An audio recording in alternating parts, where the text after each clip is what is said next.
It seemed to work quite well, but nevertheless, since all around the fair were small children dragging balloons, also on the end of a piece of string, she couldn't help thinking that it made her look more than a little bit silly.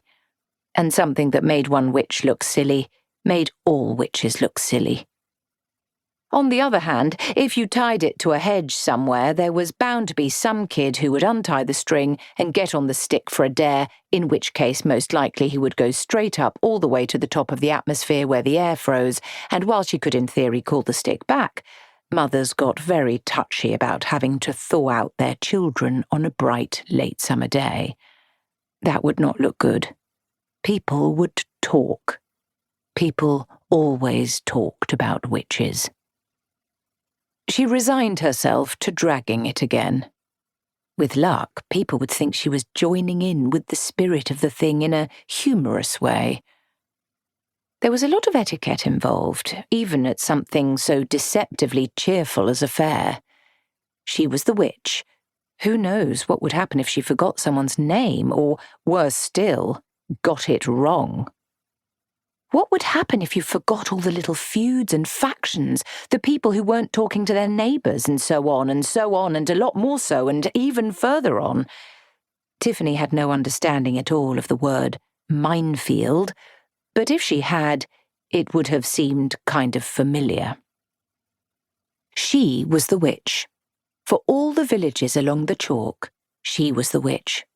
Not just her own village anymore, but for all the other ones as far away as Ham on Rye, which was a pretty good day's walk from here.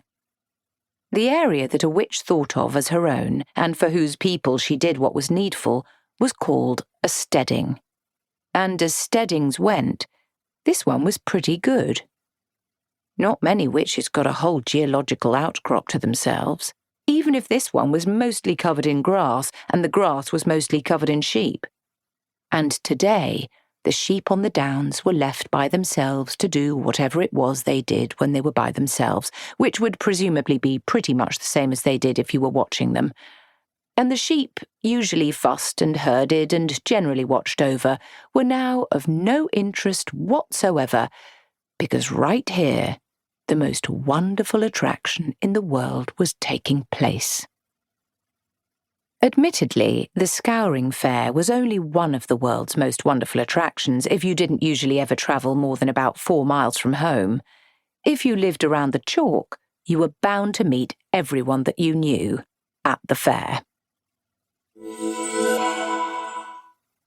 Speaking as a witch, she knew them very well. It was quite often where you met the person you were likely to marry. The girls certainly all wore their best dresses, while the boys wore expressions of hopefulness and their hair smoothed down with cheap hair pomade or, more usually, spit. Those who had opted for spit generally came off better, since the cheap pomade was very cheap indeed and would often melt and run in the hot weather, causing the young men not to be of interest to the young women, as they had fervently hoped, but to the flies, who would make their lunch off their scalps. However, since the event could hardly be called the fair where you went in the hope of getting a kiss and, if your luck held, the promise of another one, the fair was called the Scouring. The Scouring was held over 3 days at the end of summer.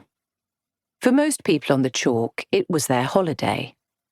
This was the 3rd day, and most people said that if you hadn't had a kiss by now, you might as well go home.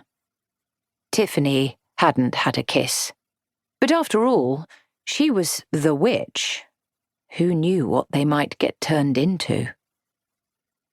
If the late summer weather was clement, it wasn't unusual for some people to sleep out under the stars and under the bushes as well. And that was why, if you wanted to take a stroll at night, it paid to be careful so as not to trip over someone's feet. Not to put too fine a point to it, there was a certain amount of what Nanny Og, a witch who had been married to 3 husbands, called making your own entertainment.